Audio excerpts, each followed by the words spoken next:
आज ही Doubtnut app download करें। Doubtnut पर होगा अब आपके सभी मैथ्स, केमिस्ट्री, फिजिक्स और बायोलॉजी डाउट्स का सफाया।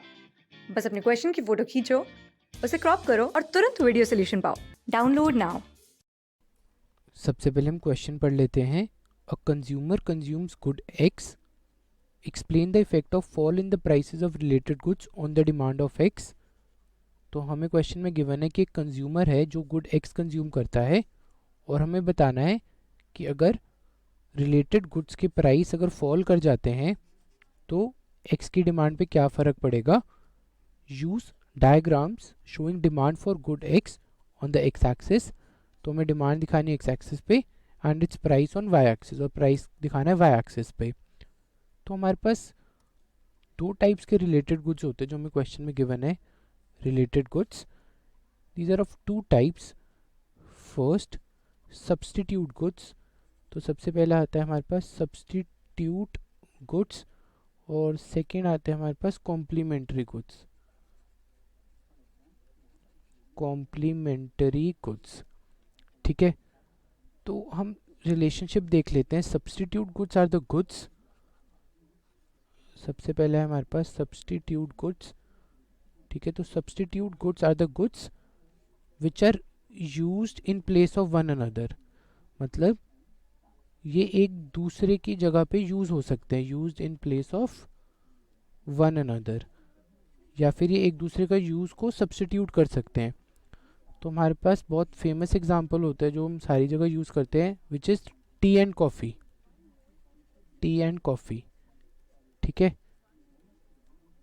मतलब अगर मेरे को टी अवेलेबल नहीं है हमारे पास तो हम कॉफ़ी यूज़ कर सकते हैं रिफ्रेशमेंट के लिए, या फिर कॉफ़ी अवेलेबल नहीं है तो हम टी यूज़ कर सकते हैं, ठीक है। दोनों का ऑलमोस्ट सेम पर्पज़ होता है। तो हम कहते हैं कि these two goods are substitute goods. तो सब्सटीट्यूट गुड्स की एक प्रॉपर्टी होती है कि अगर एक सब्सटीट्यूट का प्राइस इंक्रीज होता है तो दूसरे की क्वांटिटी डिमांडेड इंक्रीज हो जाएगी। तो सपोज अगर टी का प्राइस इंक्रीज हो रहा है तो quantity demanded of coffee will also increase, या फिर अगर टी का प्राइस कम हो रहा है तो quantity demanded of coffee will fall. तो इसका मतलब there is a positive relationship, इन दोनों के बीच में है पॉजिटिव रिलेशनशिप। एक गुड के प्राइस का और उसके सब्सटीट्यूट की डिमांड में पॉजिटिव रिलेशनशिप है। अगर ये इंक्रीज होगा तो ये भी इंक्रीज होगा, ये फॉल करेगा तो ये भी फॉल करेगा, ठीक है।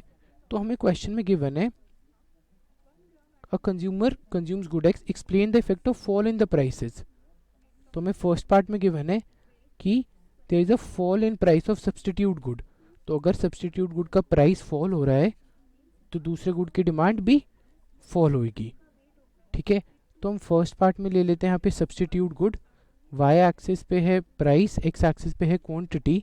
इनिशियल प्राइस है P1, इनिशियल क्वांटिटी डिमांडेड है Q1, ठीक है। और यहाँ पे हम इनिशियली है इस पॉइंट पे और हमारा इनिशियल डिमांड कर्व है D1, ठीक है। तो मेरे पास इस गुड का प्राइस चेंज नहीं हुआ है, लेकिन सपोज ये गुड है X, ठीक है। इसका कोई प्राइस चेंज हुआ लेकिन इसके सब्सटीट्यूट का जो प्राइस है वो फॉल हो चुका है। सपोज Y इसका सब्सटीट्यूट है और उसका प्राइस फॉल हो चुका है, तो उसकी वजह से इसकी क्वांटिटी डिमांडेड भी फॉल हो जाएगी, ठीक है। तो जो हमारा डिमांड कर्व होगा वो टुवर्ड्स लेफ्ट शिफ्ट हो जाएगा, कुछ ऐसे, ठीक है।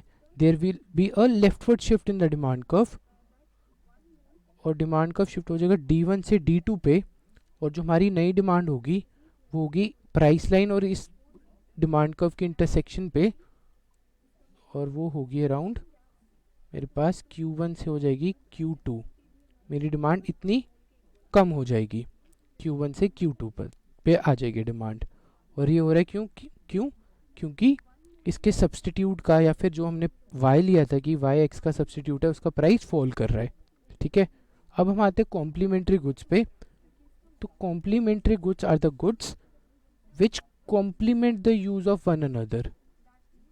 Complement the use of one another, या फिर ऐसे गुड्स जो साथ में यूज होते हैं, ठीक है। जो गुड्स साथ में यूज होते हैं, तो एग्जांपल है इसका हमारे पास पेन एंड इंक, ठीक है। पेन और इंक यूजुअली साथ में यूज होते हैं। अगर पेन की डिमांड बढ़ेगी तो इंक की भी डिमांड इंक्रीज हो जाएगी। अब हम देखते हैं कि इन दोनों के प्राइस और क्वांटिटी में रिलेशन क्या है। अगर पेन का प्राइस बढ़ रहा है तो इसकी क्वांटिटी कम हो जाती है, और अगर पेन का प्राइस फॉल हो रहा है तो इसकी क्वांटिटी इंक्रीज हो जाती है इंक की। ठीक है, तो इसका मतलब there is a negative relationship between price of a good and its demand and the demand of the complement. मतलब अगर इसका प्राइस और इंक की डिमांड में नेगेटिव रिलेशनशिप होगा, एक के बढ़ने से दूसरी चीज़ कम होगी। और ऐसा इसलिए होता है, सपोज मैं प्राइस इंक्रीज वाला एग्जांपल ले रहा हूँ, या फिर हम प्राइस डिक्रीज वाला एग्जांपल ले लेते हैं जो कि हमें क्वेश्चन में गिवन है। तो प्राइस अगर फॉल हो रहा है तो लॉ ऑफ डिमांड से क्या होगा, लॉ ऑफ डिमांड से हमारे पास आएगा कि जो पेन की डिमांड है वो इंक्रीज हो जाएगी।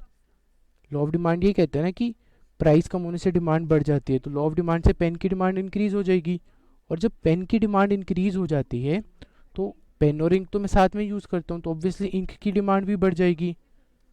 ठीक है, इंक की डिमांड भी बढ़ जाएगी, तो पेन का प्राइस फॉल होने से इंक की डिमांड इंक्रीज हो रही है। या फिर अगर हमें क्वेश्चन में गिवन है गुड एक्स है और इसके कॉम्प्लीमेंट की, सपोज इसका कॉम्प्लीमेंट है जेड, तो उसका प्राइस कम हो रहा है तो एक्स की डिमांड इंक्रीज हो जानी चाहिए, जबकि प्राइस ऑफ एक्स चेंज नहीं हो रहा है। तो हम यहाँ पे ले रहे हैं प्राइस, यहाँ क्वांटिटी, हम गुड एक्स की बात कर रहे हैं, और हमें गिवन है कि जेड एक्स का कॉम्प्लीमेंट है और जेड का प्राइस फॉल हो रहा है।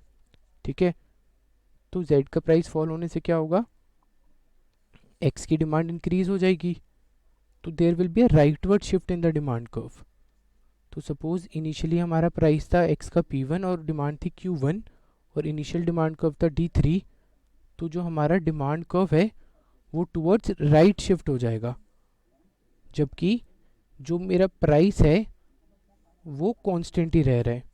तो यहाँ पे आ जाएगा Q1 से Q2 पे डिमांड, प्राइस एक्स का कांस्टेंट ही है लेकिन डिमांड जो है वो बढ़ गई है। क्यों? क्योंकि उसके कॉम्प्लीमेंट का प्राइस फॉल कर गया है। ठीक है, तो हमारी डिमांड Q1 से Q2 पे इंक्रीज कर चुकी है। तो आई होप आपको इस वीडियो से हेल्प मिली हो। Thank you. क्लास 6 से 12 से लेके नीट, IIT, जेई मेंस और एडवांस के लेवल तक 10 मिलियन से ज्यादा स्टूडेंट्स का भरोसा। आज ही डाउनलोड करें डाउटनेट ऐप या व्हाट्सएप कीजिए अपने डाउट्स 8400 400 400 पर।